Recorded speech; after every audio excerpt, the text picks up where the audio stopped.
राष्ट्र किसी पार्टी का नहीं हो सकता, राष्ट्र सबका है और राष्ट्र से ऊपर कुछ नहीं है। जहां दुनिया की टॉप मोस्ट इकोनॉमीज जो है वो बस्ट हो रही हैं, बेकार हो रही हैं, क्योंकि भारत एक लोकतांत्रिक देश है और लोकतंत्र में सब कुछ अच्छा होने के साथ साथ कुछ ये भी बुरा होता है कि हम यहाँ विरोध को बहुत मान्यता देते हैं।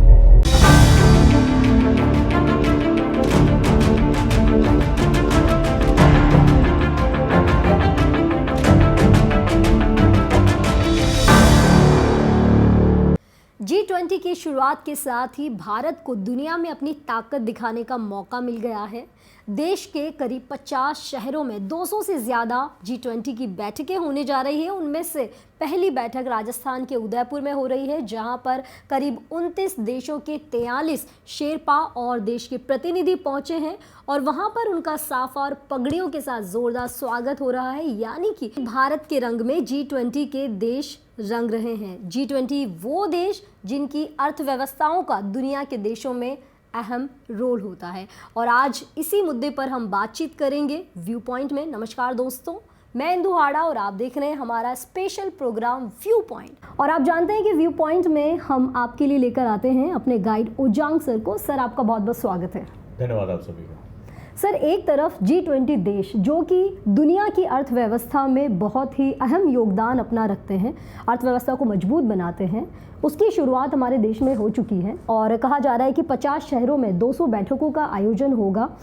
पहली बैठक का आयोजन उदयपुर में हो चुका है। दुनिया के जो G20 देश हैं वो भारत के रंग से सराबोर हो रहे हैं और एक तरफ ये है उनका साफे और पगड़ी से उनका स्वागत किया जा रहा है, तो दूसरी तरफ हमारे प्रधानमंत्री नरेंद्र मोदी जो हैं वो सर्वदलीय बैठक के ज़रिए देश के सारे अपोजिशन के लीडर्स को और बाकी सारे लीडर्स को बुला रहे हैं और उनके साथ बातचीत कर रहे हैं कि कैसे हमें दुनिया के सामने भारत की छवि रखनी है या कौन कौन से मुद्दे हैं जो हमें रखने चाहिए। और पूरे भारतवासियों के लिए अपने आप में एक गौरव का क्षण है। सर, किस तरीके से देखते हैं आप इसे?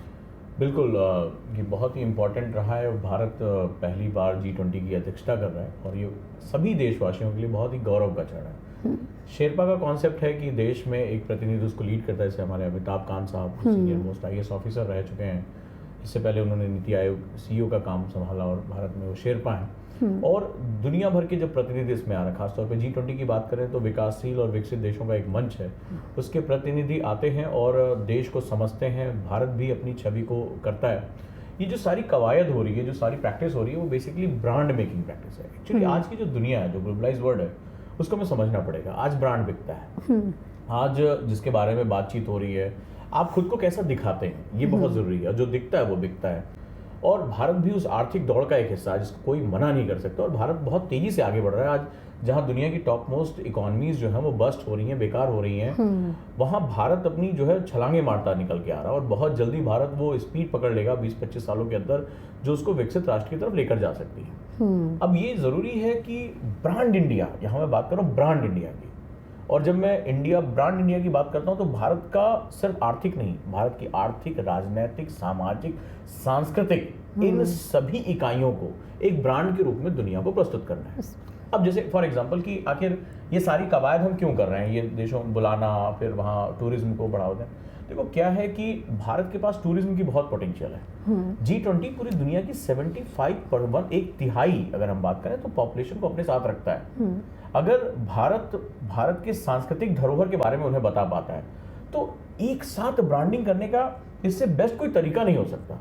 वो भारत के जो आपने देखा बहुत बहुत तरीके से इसको किया जा रहा है। पूरे भारत की विविधता से उनको परिचित कराया जाएगा, चाहे नॉर्थ हो, चाहे साउथ हो, पूरब हो, पश्चिम हो। तो इससे भारत के टूरिज्म को एक बहुत बड़ा बल मिलेगा। दूसरा, ये जो दौर है वो राजनीतिक रूप से एक बड़ा उठापटक का दौर है। कोई डाउट नहीं रह गया है कि जो वेस्टर्न ब्लॉक्स हैं, जिसको कभी फर्स्ट वर्ल्ड कंट्री कहा जाता था, वो, मैं ऐसे कभी इत्तेफाक नहीं रखता, तो वो अपनी जो फिलॉसफीज हैं उसमें डाउन हो रहा है। तो उनका जो नेशनलिज्म का कॉन्सेप्ट, उनका जो पावर का कॉन्सेप्ट, वो डिस्ट्रॉय हो रहा है धीरे धीरे। और भारत जैसे जैसे रिवाइव कर रहा है, जैसे जैसे अपनी वो सांस्कृतिक धरोहर को संजो रहा है, जैसे जैसे हमारे अंदर वो राष्ट्रहित की बातें आती चली जा रही हैं, हमें समझ में आ रहा है कि हमारा जो राष्ट्रवाद है वो बेसिकली वेस्टर्न से अलग है। हम सांस्कृतिक राष्ट्रवाद के लोग हैं, हम सर्वधर्म संभाव की बात करने वाले लोग हैं, हम वसुधैव कुटुंबकम की बात करने वाले लोग हैं, हम अतिथि देवो भव की बात करने वाले लोग हैं। और भारत की मिट्टी में, भारत की सांस्कृतिक विरासत में वो सारी चीज़ें हैं जो इसको ब्रांड इंडिया के रूप में डेवलप कर सकती है। भारत के टूरिज्म को बढ़ावा मिलेगा, भारत के विषय में लोग जो अलग डर के चश्मे से देखते थे, जो वेस्टर्न ने हमारे ऊपर फिलॉसफीज लाद दी थी, उनसे निकलने का भी वक्त है। साथ ही साथ स्वयं भारतीयों को उभरने का एक बहुत बड़ा मौका मिल रहा है कि वो अपने आप को अंतर्राष्ट्रीय मंच पर जो है वो चमकता हुआ देखें। और देखिए, ये सब छोटी छोटी चीज़ें जो होती हैं, जो बड़े बड़े उत्सव, बड़े आयोजन किए जाते हैं, ये वास्तव में एक तरह से राष्ट्रीय त्योहारों की तरह होते हैं। लोगों के अंदर उत्साह पैदा करते हैं, लोगों को भी लगता है कि संसार में इस मंच पे हमारी भी जगह है। और जब लोगों को उत्साह मिलता है, लोगों को लगता है कि नहीं, हमारे लिए मार्केट है, हमारे लिए डिमांड है, हमारी भी बात की जा रही है, तो वो पूरी इकोनॉमी में ना ग्रीसिंग का काम करता है। तो इकोनॉमी का जो चक्का होता है ना, स्मूथ चलने लगता है, तेजी से चलने लगता है। तो ये वक्त वाकई में भारत का है। बिल्कुल सही कहा सर आपने कि एक तरफ जहाँ पे हमने देखा था कि पीएम मोदी जब देश के प्रधानमंत्री बने थे तो वो पूरी दुनिया के अलग अलग देशों में जाते थे। तो एक वक्त वो होता है कि जब हमें दुनिया के देशों में जाकर अपनी ब्रांडिंग करनी होती है, और ये हमारे लिए गोल्डन चांस है कि दुनिया के इतने मजबूत अर्थव्यवस्था वाले देश खुद चलकर हमारे देश में आ रहे हैं, तो इससे अच्छा गोल्डन चांस हमारे लिए हो नहीं सकता। दूसरी चीज़ आपने बात की सांस्कृतिक जो एक एस्पेक्ट है हमारा, तो ये जो 200 बैठकें होने जा रही है, इसके साथ साथ पूरी कोशिश भारत में ऐसी की जा रही है कि आने वाले लोग हमारी सभ्यता संस्कृति को जाने समझें। और कई ऐसे सांस्कृतिक आयोजन होंगे, सैकड़ों ऐसे आयोजन होंगे जिनमें हमारे देश के त्योहारों की और रीति रिवाजों की, संस्कृति की झलक देखने को मिलेगी। तो ये बिल्कुल सही कहा कि ये वाकई गौरव का क्षण है। और इसीलिए शायद पीएम मोदी जो हैं, अभी इस सर्वदलीय बैठक में भी हमने देखा कि उन्होंने लीडर से काफ़ी अच्छे से बात की। ये एक मीटिंग ऐसी थी जहाँ पर देखने में ऐसा लग रहा था कि किसी एक पार्टी की मीटिंग हो, लेकिन अलग अलग दल से नेता वहाँ पर इकट्ठे हुए थे और काफ़ी हंसी टिटोली ये सब चीज़ें वहाँ पर हुई, जो कि अपने आप में बहुत सामान्य सी बात नहीं है। लेकिन उसके पीछे जो वजह थी वो ये थी कि G20, उन्होंने कहा कि G20 belongs to entire nation, कि हमारे पूरे देश को रिप्रेजेंट करता है। तो ऐसे में हमें सारी पार्टियों को मिलकर एक होना होगा और हमारा जो एकता का संदेश है वो पूरी दुनिया तक जाना चाहिए। साथ ही उन्होंने ये भी पूछा कि वो क्या मुद्दे हो सकते हैं जो हमें इन बैठकों में रखने चाहिए। तो सर, बहुत सारे मुद्दे जो हम पहले से जानते हैं, जैसे आतंकवाद का मुद्दा है, खाद्य सुरक्षा का मुद्दा है, जलवायु परिवर्तन का मुद्दा है, टेक्नोलॉजी का मुद्दा है, डिजिटलीकरण का मुद्दा है। सर, ऐसे और क्या क्या मुद्दे हो सकते हैं जो भारत को रखने चाहिए इन बैठकों के? सबसे पहली बात तो जो ये सर्वदलीय मीटिंग बुलाई गई है और इस तरह की और जो मीटिंग आहूत की गई हैं, बुलाई गई हैं, वो बहुत ज़रूरी है। क्योंकि भारत एक लोकतांत्रिक देश है और लोकतंत्र में सब कुछ अच्छा होने के साथ साथ कुछ ये भी बुरा होता है कि हम यहाँ विरोध को बहुत मान्यता देते हैं। और कई बार विरोध जो होता है वो सिर्फ विरोध के लिए हो जाता है कि मुझे सिर्फ विरोध करना है, उसका कोई चाहे आदि हो, अंत हो, कोई बात नहीं। और वो देश की छवि को भी कई बार वो राष्ट्र के खिलाफ तक चला जाता है। कई बार व्यक्तिगत दलगत जो भावनाएं होती हैं, जैसा कि हमने देखा दिल्ली दंगों के समय, जब जो है डोनाल्ड ट्रंप भारत आए और उनके साथ पूरा मीडिया जब आता है, जैसे G20 के साथ पूरा मीडिया आएगा, पूरी दुनिया की कवरेज होगी, उसी समय दिल्ली दंगों को चुना गया। तो ये बड़ा सुनियोजित था कि भारत की छवि को खराब किया जाए। अब एक राष्ट्र जो है वो बेसिकली अपने भीतर घात की वजह से मारा जाता है। तो पहली बात ये जरूरी था कि प्रधानमंत्री आगे बढ़े और कम्युनिकेशन करें, वो बड़प्पन दिखा और उन्होंने वो किया। अब विपक्षी दल और जो अपोजिशन पार्टीज हैं उनकी भी जिम्मेदारी है कि वो राष्ट्र को सर्वोपरि रखें। उस दौरान कोई आंदोलन, कोई ऐसा नाटक ना करें जो पूरे वर्ल्ड के मीडिया को भारत के बारे में भारत के बारे में कोई नेगेटिव छवि बनाने का मौका दे। क्योंकि बड़ी मुश्किल से ये सब समय मिलता है, बड़ी मुश्किल से ये दौर आया है हमारे पास। और जैसा कि विपक्ष के नेता मल्लिकार्जुन खड़गे ने भी कहा कि जो इस समय हमें संयुक्त राष्ट्र की स्थायी सीट मिलनी चाहिए, डेफिनेटली उनके बयान का बिल्कुल स्वागत होना चाहिए। और ये भारत की बहुत लंबी जो है वो लड़ाई है कि आज स्थायी सीट अभी तक हमें नहीं मिल पाई है, या न्यूक्लियर सप्लाई ग्रुप में हम शामिल नहीं हो पाए। तो ये मौका है जहां भारत बात कर सकता है। तो निश्चित रूप से भारत के मैं इस मंच के माध्यम से भी कहूँगा, भारत के सभी लोगों को इस मुहिम का समर्थन करना चाहिए, क्योंकि ये किसी पार्टी की शुरुआत नहीं है। राष्ट्र किसी पार्टी का नहीं हो सकता, राष्ट्र सबका है और राष्ट्र से ऊपर कुछ नहीं है। जब किसी ने, किसी देश या किसी समूह के लोगों ने, मेरी एक बात याद रखिएगा, चेतावनी के रूप में कह रहा हूं, जब भी अपने ऊपर जो है वो राष्ट्र के ऊपर अपने आप को रखा, आप इतिहास की तारीखें याद कर लीजिए, वो राष्ट्र अपना नामो निशान बनाने में उसको कोई रोक नहीं पाया, उसको कोई बचा ही नहीं पाया। तो कभी भी हमारी भावनाओं के ऊपर जो है वो राष्ट्र को ही रखा जाना चाहिए, कभी भी वो नीचे हमसे नहीं आना चाहिए। तो ये बात याद रखिएगा कि बहुत ही इंपॉर्टेंट कॉन्सेप्ट होता है। अब दूसरे में मुद्दे आते थे कि भारत के पास क्या मुद्दे, नो डाउट आतंकवाद का मुद्दा है, बहुत संवेदनशील मामला चल रहा है हमारा इस समय। और इसके साथ साथ पर्यावरण प्रबंधन। और मैंने हमेशा कहा और हमेशा कहता रहूंगा कि भारत ही वो देश है जो पर्यावरण के मूल्यों को सही रूप से अपने जीवन में संचित करता है। देखो, नियम बना देना, फंड इकट्ठा कर देना, ये कोई बहुत बड़ी बात नहीं है और इस पे भी लोग नहीं इकट्ठा हो पा रहे, लेकिन पर्यावरण को केवल फंड बनाकर या नियम बनाकर आप नहीं बचा सकते। आप आज की डेट में कोई भी एनवायरमेंट की बुक लेकर चले आइए, आपको पूरी नियमावली मिल जाएगी। आप याद करते करते थक जाएंगे। जो यूपीएससी के एग्जाम दे रहे हैं उनकी हालत खराब हो जाती है, लेकिन उससे कुछ फर्क नहीं पड़ने वाला। फर्क पड़ने वाला है पर्यावरण जो होता है वो हमारा जीवन अंग है। पर्यावरण हमारा जीवन अंग है, तो जब तक उसको बचाने के तरीके हमारे जीवन यानी हमारे व्यवहार का हिस्सा नहीं होंगे, आप नहीं बचा सकते। अमेरिका नहीं बचा सकता, चाइना नहीं बचा सकता, हम अपनी बात क्या करें। जब मुझे पानी को जब मैं पवित्र मानूंगा, पानी को मैं अपनी नदियों को मां मानूंगा, अपनी मिट्टी को मां मानूंगा, मैं अपने पर्यावरण को प्रेम करूंगा, वृक्ष मेरे लिए पूज्य होंगे, तो मैं कभी भी उनको नुकसान नहीं पहुंचाऊंगा। तो मेरा जो जीवन व्यवहार है वो बेसिकली पर्यावरण को बचाने के लिए, और ये भारतीय मूल्य, भारतीय परंपराओं में बहुत गहरे में छुपा हुआ। हमें बस उसको रिवाइव करना है, लोगों को जागरूक करना है। ऐसा लगता है कि 80-90% लोग जानते ही नहीं कि वो कर क्या रहे हैं, हो क्या रहा है। तो ये पूरा जो दौर है इस समय, जो हमारा समाज है वो लिटरेट तो है, ज्ञानी नहीं है। एजुकेशन गायब है, लिटरेसी बच गई है।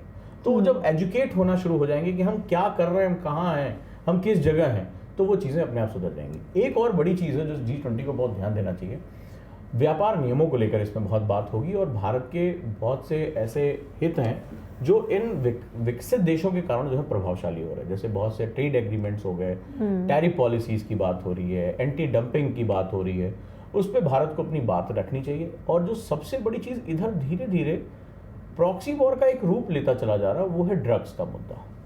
मुझे लगता है कि आने वाले समय पे इस पे हमें बहुत खुलकर बात करनी चाहिए, जैसे कि हमारी वित्त मंत्री निर्मला सीतारमण ने भी कहा। और चूंकि ये अंतर्राष्ट्रीय मुद्दा है, बहुत बड़ा मुद्दा है, ये सिर्फ अफगानिस्तान, पाकिस्तान और भारत का मुद्दा नहीं है, इसमें बहुत बड़ा एक ग्रुप जो है वो शामिल है। और इस पर ये बात करनी चाहिए क्योंकि ये हमारी पीढ़ियों को बहुत बुरी तरीके से प्रभावित कर रहा है। दीमक के तरह किसी देश को दीमक की तरह खाने और ये इसके लिए हमें एक बहुत बड़े पैमाने पर तैयारी करनी होगी, क्योंकि G20 के कई देश इसमें इसका अपने हितों के रूप में इसको इस्तेमाल भी कर रहे हैं और भारत जैसे देश इससे प्रभावित भी हो रहे हैं। ये प्रॉक्सी वॉर का ही एक नया रूप होता चला जा रहा है। तो नो डाउट मुझे लगता है कि ड्रग्स को लेकर, नार्कोटिक्स को लेकर एक बड़े पैमाने पर चिंतन की जरूरत है। उससे भी बड़ी एक बात निकल कर आ रही है, वो डाटा सुरक्षा और साइबर सिक्योरिटी। क्योंकि आने वाले टाइम में जब भारत डिजिटलाइजेशन की बात करता है, G20 को भी डिजिटलाइजेशन की बहुत जरूरत है, G20 को वाकई में बहुत ज्यादा जरूरत है। तो ऐसी कंडीशन में जो बड़ी बड़ी कंपनीज हैं, जो अमेरिकन की कंपनी है, वो डाटा को अभी हम लोग समझ ही नहीं पा रहे हैं। हम बस कोई भी ऐप उठाया और एग्री करते चले गए। हमारा डाटा कौन देख रहा है, कहाँ देख रहा है, कहाँ जा रहा है डाटा, कहाँ जा रहा है, कौन यूज कर रहा है, तो उसके बारे में किसी को कुछ नहीं पता। मैं आपको एग्जांपल देता हूँ कि मैं दिल्ली से, मेरा स्टूडेंट IAS, उसकी शादी में हैदराबाद गया। तो मैं जब दिल्ली एयरपोर्ट पे था तो मैं यूट्यूब का कुछ ऐसे ही चेक कर रहा था, तो उसमें जो ऐड थी वो हिंदी में आ रही थी। जैसे मैं हैदराबाद में लैंड किया, अचानक से वो तेलुगु में आने लगी ऐड, वो चेंज हो गई ऐड। तो अचानक से मेरा दिमाग गया कि ये ऐड कैसी आ रही है, मैं इसकी लैंग्वेज नहीं जो है समझ पा रहा हूँ। तो मैं अवेयर नहीं हूँ इस बात को लेके। मेरा फ्लाइट मोड में था और फोन जैसे मैंने ऑन किया, लेकिन कंपनी अवेयर है इस चीज़ लेकिन somebody नो कि मैं तेलुगु रीजन में आ गया, हिंदी रीजन से निकलकर तेलुगु रीजन में। आप भी इसको आपने कई बार देखा होगा, यानी somebody is watching my data, somebody know मैं कहाँ जा रहा हूँ, they know our location, so where is the privacy नाम की कोई चीज नहीं बची। तो ये एक बहुत बड़ा चैलेंज है और भारत को भी अभी अपने डाटा नियमों को बहुत स्ट्रॉन्ग करना है। और भारत जैसे बहुत से देश हैं जो अभी डाटा नियमों के बारे में जान नहीं रहे, क्योंकि आने वाले टाइम में यही डाटा इन पावरफुल देशों की सबसे बड़ी ताकत बन जाएगा। ये सब कुछ जान जाए। जैसे उसको पता था कि मैं कहाँ गया, उसको पता था मैं तेलुगु रीजन में आ गया और मुझे क्या दिखाना है, इसने ऑटोमेटिकली यूट्यूब में मुझे दे दिया। इसका मतलब गूगल को मेरी सारी जानकारियां, मैं कहाँ जा रहा हूँ, क्या कर रहा हूँ, मुझे क्या पसंद है, क्या नहीं पसंद है, सब कुछ उसको जानकारी है। ठीक है, ये आपने भी कई बार ये एनालाइज किया होगा। बिल्कुल। तो आने वाले टाइम में जो बड़ी बड़ी कंपनियां, जायंट कंपनीज हैं, उन्हें ये पता रहेगा हम कहाँ जा रहे हैं, क्या खाते हैं, क्या पसंद क्या नापसंद। इससे वो जो है, जो क्रोनी कैपिटलिज्म है, जो एक तरह से एकाधिकारवाद है, वो लागू कर देंगे और भारत का जो व्यापार है या भारत जैसे तमाम विकासशील देशों का व्यापार है, वो वास्तव में आर्थिक गुलामी की तरफ बढ़ मतलब फोन के जरिए हमारे दिमाग को कैप्चर करने की कोशिश हर चीज में। तो हमें डाटा प्राइवेसी की बहुत बड़ी नीड है, बहुत बड़ी। तो ये भी एक सारे मुद्दों में से ये भी बहुत जरूरी मुद्दे हो सकते हैं। बिल्कुल सही कहा सर आपने। तो भारत के लिए सर G20 की अध्यक्षता करना गौरव का क्षण है, नो डाउट, उत्साह की बात है, नो डाउट। लेकिन उसी के साथ साथ सर ये पूरा एक साल जो कि दिसंबर से स्टार्ट हो चुका है और सितंबर तक चलने वाला है, ये पूरा एक साल बड़ा चुनौतीपूर्ण रहने वाला है कई सारे मायनों में। आपसे जानना चाहेंगे वो क्या क्या चुनौतियाँ हो सकती हैं। लेकिन उसी के साथ एक और प्रश्न कि जब किसी भी मुद्दे पर बातचीत की बात होती है या फिर समझौते जब होने लगते हैं या सहमति बनने की जब बात आती है, तो देखा जाता है कि देशों की आपसी सहमति नहीं बन पाती है कुछ मुद्दों को लेकर। तो जाहिर सी बात है कि ऐसी सिचुएशन जो है भारत के सामने भी आएगी। तो भारत उसे किस तरीके से हैंडल करेगा या फिर ऐसी क्या रणनीति भारत को बनानी चाहिए ताकि वो इन मुद्दों पर सौहार्दपूर्ण अपना रवैया अपनाते हुए अपने मुद्दों को जो रखना है, ना सिर्फ रखना है बल्कि जो मनवाना है वो भी हम दुनिया के देशों से मनवा सकें। देखिए, पहला जो आपका प्रश्न है उसका उत्तर ये हो सकता है कि इस समय भारत के सामने चुनौतियां बहुत हैं। सबसे पहले आंतरिक सुरक्षा की चुनौतियां, जो राष्ट्र विरोधी ताकतें जो देश के अंदर बैठी हैं, वो या तमाम अपनी बात मनवाने के लिए, सरकार पर दबाव बनाने के लिए, वो कई बार राष्ट्रीय छवि को भी धूमिल करने के आगे चले जाए। जैसे हमने देखा कि जब आंदोलन हुए किसानों को लेकर, तो उसमें लाल किले पे तिरंगे झंडे को हटा देने की बात हुई। तो ये बड़ा शर्मसार करने वाली घटना थी कि वो हमारा राष्ट्रीय गौरव, हम उस हद तक ये भूल गए कि हम अपने राष्ट्रीय गौरव को नष्ट कर रहे हैं।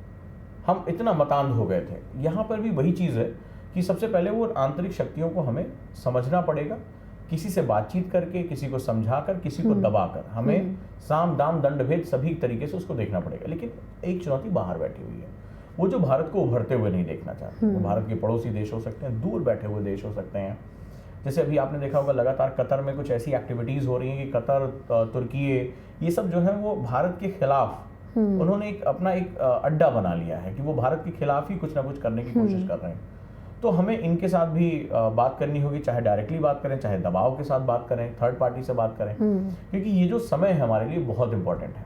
अब आ जाते हैं कि जब इसमें कोई बातचीत होती है किसी तरह के सम्मेलन में, तो हम किसी मुकाम तक क्यों नहीं पहुंच पाते, हम किसी समझौते तक क्यों नहीं पहुंच पाते। देखो, मोस्टली जो लोकतांत्रिक देशों की खास बात होती है कि हम वहाँ पर हर बात के लिए सहमत नहीं हो सकते। तो हमें सबसे पहले इस G20 में हमें ये समझना पड़ेगा कि हम सभी समस्याओं का समाधान नहीं निकाल पाएंगे। हम मैक्सिमम नहीं, हम ऑप्टिमम होना चाहेंगे कि जितना संभव हो सके जो अभी इमीडिएट प्रॉब्लम्स हैं, हम उनका सॉल्यूशन की तरफ हम बढ़ें। जैसे मैंने आपको बताया कि ड्रग्स, नार्कोटिक्स, डाटा सिक्योरिटी, इसके साथ साथ जो है वो टेररिज्म, इन पर हम बातचीत करें, पर्यावरण हो गया, इन पर हम कहीं ना कहीं पहुंचे। साथ ही साथ हम ये भी जानना चाहते हैं कि पहली कुछ ऐसी चीजें जिस पर हम बात ही नहीं कर पा रहे, तो पहले उस पर बातचीत शुरू हो। पहली बात तो ये है, एक सहमति बने।